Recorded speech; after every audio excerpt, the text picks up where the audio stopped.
Hi hello సౌజన్య సరైన ఛానల్కి స్వాగతం అండి. ఈరోజు నేనైతే మసాలా వంకాయ చేస్తున్నాను అనమాట. మసాలా వంకాయ కోసం నల్ల వంకాయలని శుభ్రంగా తీసుకొని ఇలాగ ఘాట్లు పెట్టుకున్నాను అనమాట. పూర్తిగా ఘాట్లు పెట్టొద్దండి, సగాన్ని వరకు పెట్టండి. ఇలాగ అన్నీ కడుక్కొని శుభ్రంగా నీళ్ళల్లో వేసి పెట్టండి. త్వరగా నల్లగా అయిపోతాయి అనమాట. నీళ్ళలో లేదండి కాయలు చూసుకొని పుచ్చులు ఏమైనా ఉన్నాయా లేవా చూసుకొని ఆ తర్వాత నీళ్ళల్లో వేసేసి పెట్టండి. ఉప్పు నీళ్ళల్లో వేయాలి, అప్పుడు మనకి మంచిగా ఉంటాయి అన్నమాట, కాయలు నల్లబడకుండా. ఇప్పుడు ప్రాసెస్ స్టార్ట్ చేద్దాం రండి. చేసుకోవడానికి కొంచెం అంత ఎండు కొబ్బరి ప్లస్ మనకి కొంచెమని పల్లీలు, గ్రేవీలాగా కావాలి కాబట్టి కొంచెమని పల్లీలు వేసుకున్నాము. ఇవి వేయించుకోవాలండి. ఈ పల్లీలు వేగుతున్నప్పుడు ఒక 3-4 ఎండుమిరపకాయలు వేసుకోండి. నెక్స్ట్ వచ్చేసి చెక్క, లవంగాలు ప్లస్ కొంచెం అంత చెక్క, ఒక 4-5 లవంగాలు, 4-5 మిరియాలు, ఒక 2 ఇలాచి అండి, అవి వేసేసి వేయించుకున్నాము. వేగుతూ ఉన్నప్పుడు ఒక స్పూన్ ధనియాలు వేసుకోండి.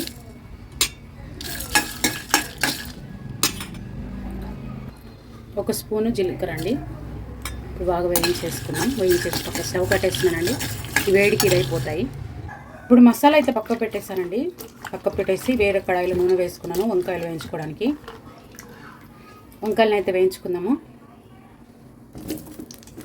మీరు కావాలంటే ఒకటేసారి ఎక్కువ నూనె వేసేసుకొని వంకాయలన్నింటినీ వేయించేసేసుకోండి. నేనైతే ఎక్కువ నూనె వేయడం లేదు, కొన్నిగా వేయించేసుకుంటే సరిపోతుంది అన్నమాట. వంకాయ వేగుతూ ఉన్నప్పుడు నేను కొంచెం సాల్ట్, పసుపు కూడా వేసుకుంటానండి.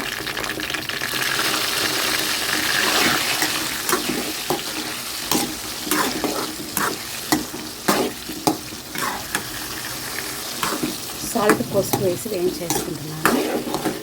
వంకాయలు ఉప్పు పట్టి మంచిగా ఉంటాయన్నమాట మనకి. ఇప్పుడు బాగా వేయించేసుకోవాలి ఇవి. ఇప్పుడైతే వేగిపోయాయండి, తీసేసుకున్నాము. ఈ మాత్రం మనకి ఇదైతే సరిపోతుంది. ఎక్కువగా మళ్ళీ కర్రీలో వేసి ఉడికిస్తాం కాబట్టి సరిపోతుందండి. ఇప్పుడు అన్నీ పక్క తీసేసుకున్నాము.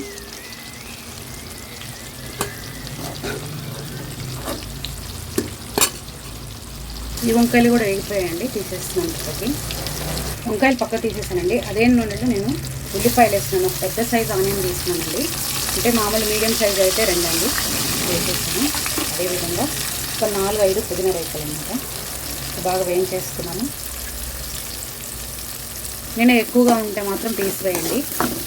నేనైతే కర్రీ అయ్యాక లాస్ట్లో ఫైనల్గా ఒకవేళ ఎక్కువగా అనిపిస్తే నేను గంటతో తీసేస్తాను. అది సరిపోతుంది అనిపిస్తుంది నాకు. మసాలా వంకాయ కదా, కొంచెం నూనె ఎక్కువగానే పడుతుంది. వంకాయకి వేసుకున్నామండి సాల్ట్. ఇప్పుడు మనం కర్రీ ప్రాసెస్కి సరిపడి మనము ఉప్పు వేసుకున్నాము. అదేవిధంగా కొంచెం పసుపు కూడా ఇంకొంచెం వేసుకున్నామండి. పసుపు కూడా వేసేసి బాగా వేగనిద్దామండి. వేగాక ఏమేమి వేస్తాను అనేది చూపిస్తాను మీకు. క్లియర్ కట్గా చివరి వరకు చూడండి. ఎవరైనా కొత్తగా నా ఛానల్కి వచ్చినట్లయితే నా ఛానల్ని సబ్స్క్రైబ్ చేసుకుని చూడండి ఫ్రెండ్స్, నాకు హెల్ప్ అవుతుంది. అదేవిధంగా ఒక లైక్ ఇవ్వండి.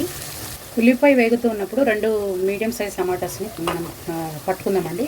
ఇప్పుడైతే మనకి వేగుతూ ఉంది. ఈ లోపల మనము కొంచెం అంత అల్లం పేస్ట్ కూడా వేసేస్తే అది కూడా వేగుతుందండి, పచ్చివాసన లేకుండా ఉంటుంది. అల్లం పేస్ట్ వేసేద్దాము. ఒకవైపు నేను రైస్ కూడా రెడీ చేస్తున్నానండి, అంటే మామూలు బగారా రైస్ రెడీ చేస్తున్నాను. ఇప్పుడు వచ్చేసి కారం వేసుకుందామండి. మనకి అల్లం, ఉల్లిపాయ అయితే వేగిపోయింది, అదేవిధంగా అల్లం కూడా వేగిపోయింది. కారము కొంచెం అంత చింతపండు కూడా నానబెట్టుకున్నానండి. 2.5 స్పూన్ వేస్తున్నాను కారం. అయితే 1/2 కేజీ వంకాయలు అండి అవి. చింతపండు మీకు చూపిస్తాను. చింతపండు వచ్చేసి ఈ విధంగా కొంచెం అంత నానబెట్టుకుని, నిమ్మపండు సైజు అంత చిన్న సైజు, ఎందుకంటే ఆల్రెడీ మనం 2 టమాటాలు కూడా వేసాము. నెక్స్ట్ టమాటాని ప్యూరీ పట్టుకున్నాను కదా, అది కూడా వేసేస్తున్నాను.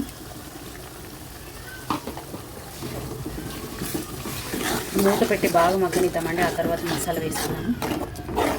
ఇప్పుడు టమాటా మగ్గుతూ ఉందండి. ఈ టైంలోనే మనం మసాలా కూడా వేసుకుంటాము. మసాలా కూడా చూసి వేసుకోండి, మీకు ఎంత కావాలనే దాన్ని బట్టి. గ్రేవీను కాబట్టి వంకాయలు ఉండేదాన్ని బట్టి కూడా వేసుకోండి.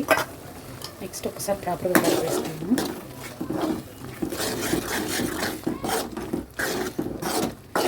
ప్రాపర్గా కలిపేసి ఇప్పుడు మనకి వాటర్ వేసుకోండి.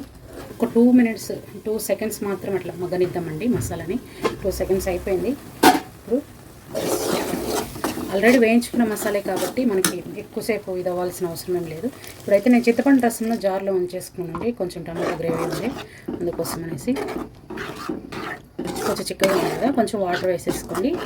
బాగా మసులుతూ ఉన్నప్పుడు మనం వంకాయలు వదిలేద్దాము. చిన్న టీ గ్లాస్ వరకు వాటర్ వేసానండి. మనకి ఉడికే వరకు సరిపోతుంది అనమాట. ఇప్పుడు మూత పెట్టి బాగా మగ్గనిద్దామండి. మసులుతూ ఉందండి. ఇప్పుడు మనము ఒకసారి మూత తీసేసి వంకాయలను వేసేసుకున్నాము. వంకాయలు అయితే వేసేసానండి. బాగా ఉడకనిద్దాము. ఒక 5-7 మినిట్స్ దాకా మంచిగా పూర్తి సిమ్లోనే పెట్టి ఉడకనిద్దాము. దాంతో పాటుగా నేను కరివేపాకు కూడా వేసుకుంటున్నాను.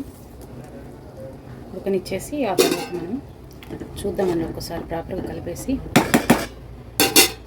మూత పెట్టేస్తాను. మూత పెట్టి పూర్తి సిమ్లోనే మగ్గనిద్దామండి. ఒకసారి మూత చెక్ చేద్దాం ఫ్రెండ్స్, ఎలాగా ఉంది మన వంకాయ అనేది చూద్దాం. దాదాపు 5 మినిట్స్ అయిపోయిందండి.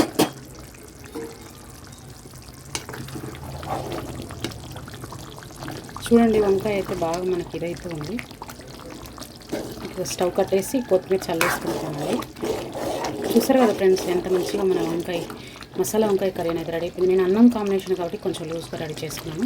మీరు కావాలంటే కొంచెం గట్టిగా రెడీ చేసుకోండి. అన్నంలో కలుపుకోవడానికి కావాలి కాబట్టి నేను కొంచెం లూజ్గా రెడీ చేసుకున్నాను అన్నమాట. ఫైనల్గా మన వంకాయ మసాలా అనేది రెడీ అయిందండి. నల్ల వంకాయ మసాలా కర్రీ అనేది రెడీ అయిపోయింది. ఈ మసాలా వంకాయ కర్రీ కానీ మీకు నచ్చినట్లయితే లైక్ చేయండి ఫ్రెండ్స్, షేర్ చేయండి, సబ్స్క్రైబ్ చేసుకోండి. నా ఛానల్కి సపోర్ట్ చేయండి. మరిన్ని వీడియోలతో నేను ముందుకు వస్తానండి. థ్యాంక్ యూ ఫర్ వాచింగ్ అండి.